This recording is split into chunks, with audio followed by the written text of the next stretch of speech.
creating AAA quality game assets from concept to in-game. For this exercise, we'll be developing a medieval fantasy shield based on a reference photo. Now that all of our setup is complete, let's begin creating our asset. We'll begin developing our model by focusing on developing the frame outlining shape rather than blocking in the shape from the start and creating the outline after.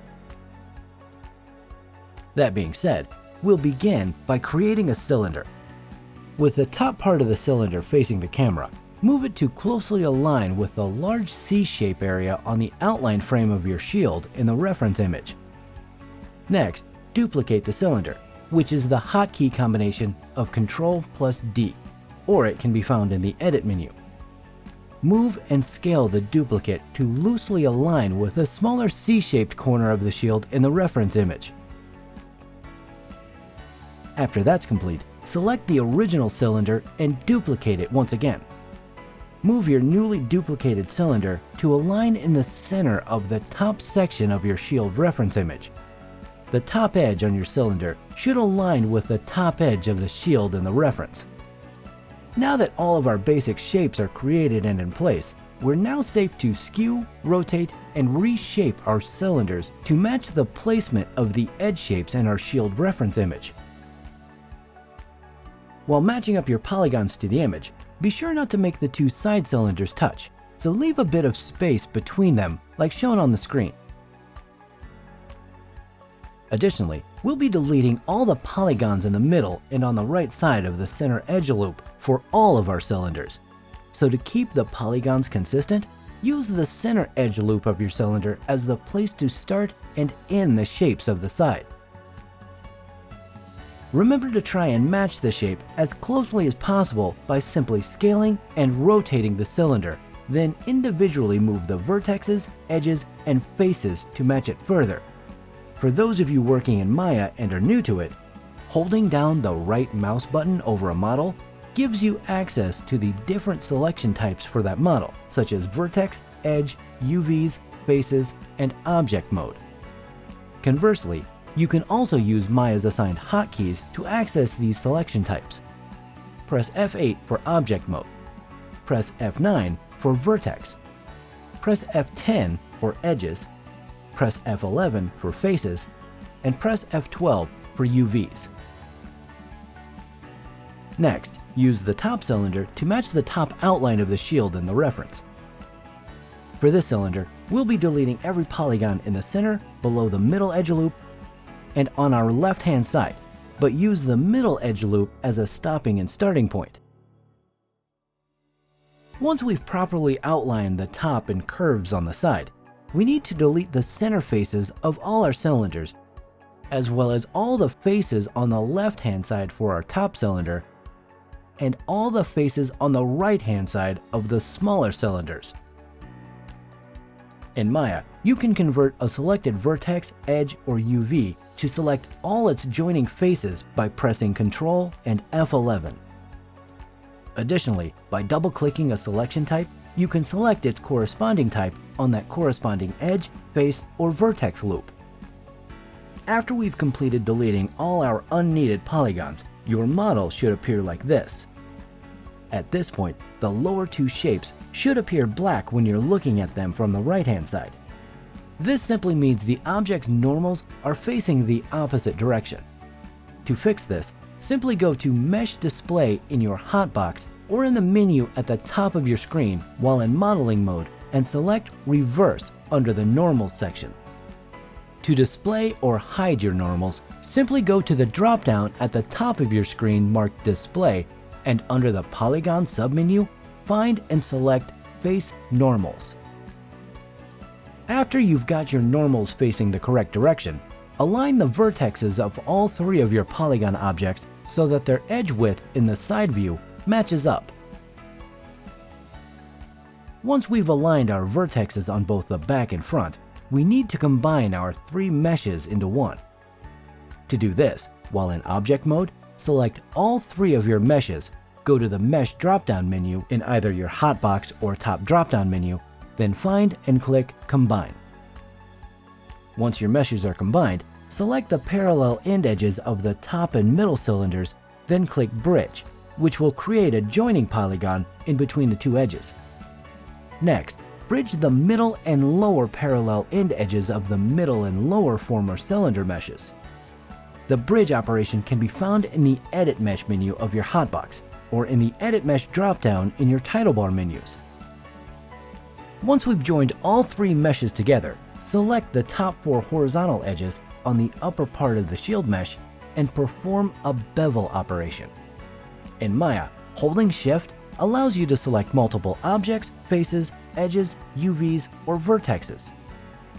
Bevel can be found in the Edit Mesh menu of your hotbox, or in the Edit Mesh dropdown in your title bar menus. In the Bevel option menu pop-up, increase the bevel's segments to 2 and adjust your bevel's fraction.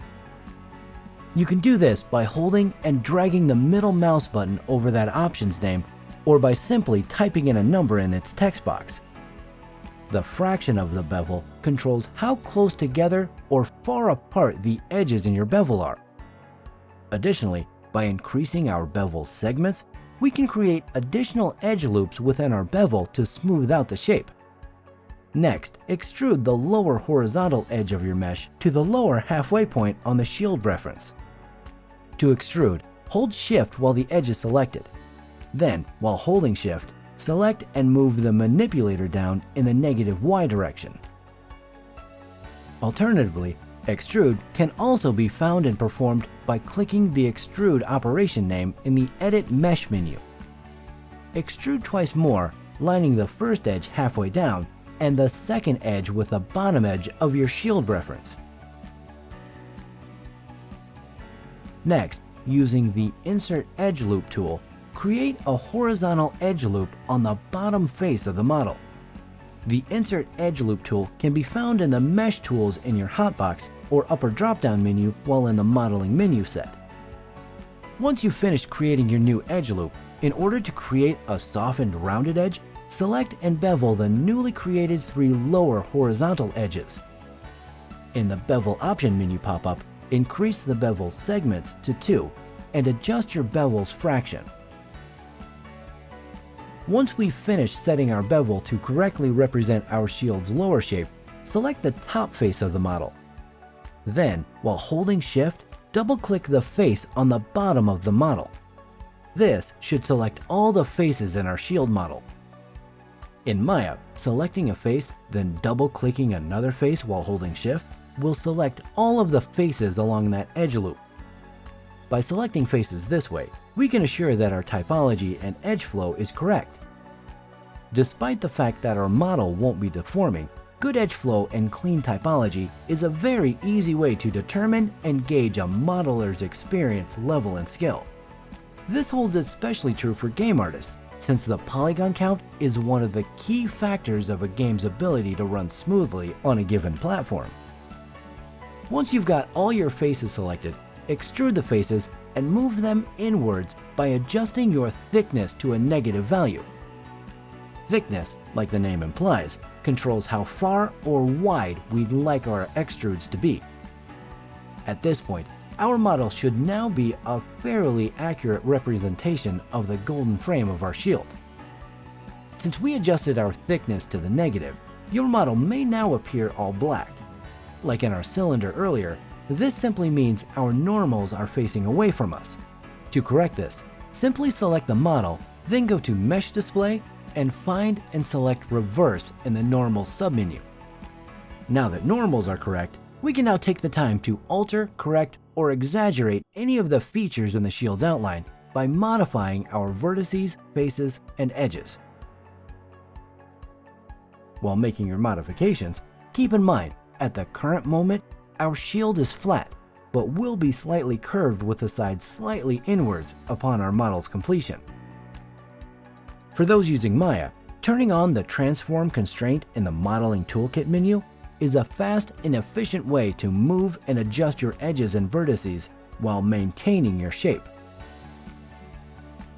At this point, feel free to make any aesthetic adjustments or changes to the model that you feel will best suit your project or taste. In order to still be able to follow along with the series, we do caution you not to stray too far from the source material. That being said, we feel it's far more important to learn the tools, techniques, and workflow used rather than simply being able to recreate this exact same model.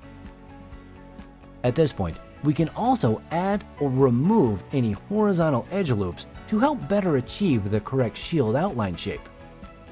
If you're new to Maya or 3D modeling, bear in mind your model may not look quite like ours in the end.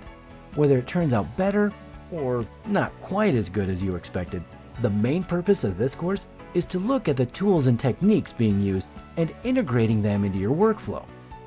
Truly mastering a skill is a marathon, not a race. Even the best artists in the industry today started not knowing how to even navigate in the software in the beginning. Yet they persisted, and after spending countless hours and sleepless nights building their skills, they became masters at their craft. Before moving on to the next lesson, remember to save your scene. When saving your files, it's always good to save in numeric iterations, i.e. your file name 01, 02, 03, and so forth at milestone points in your modeling or texturing process. This way, we can retain former versions of our models in case we need to return to a previous state.